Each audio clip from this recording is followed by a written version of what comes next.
Stredná pedagogická škola v Levoči má za sebou dlhú históriu. Tento rok otvorila svoju 65. stranu.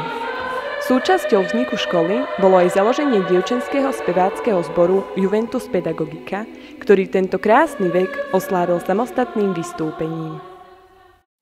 Koncert sa konal 9. decembra v Evanjelickom kostole v Levoči.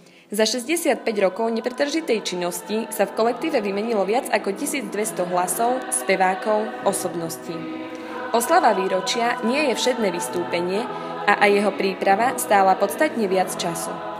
Nechýbali dlhé skúšky a sústredenia, no môžem povedať, že sa všetky členky spolu s dirigentom veľmi tešili na výsledok.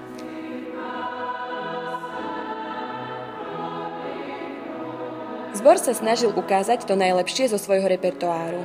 Dievčatá spievali skladby rôznych žánrov, od klasickej polifónie cez úpravy ľudových piesní až po modernú aleatoriku.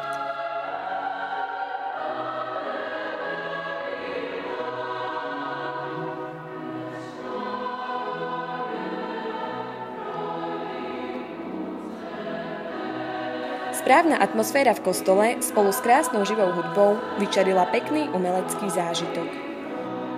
Koncert obohatili aj vstupy krátkych básní a sólového spevu.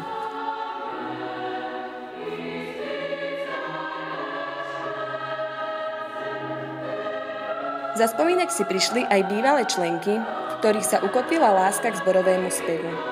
Veľká vďaka patrí vedeniu školy a pedagógom za pomoc, ústretovosť a porozumenie.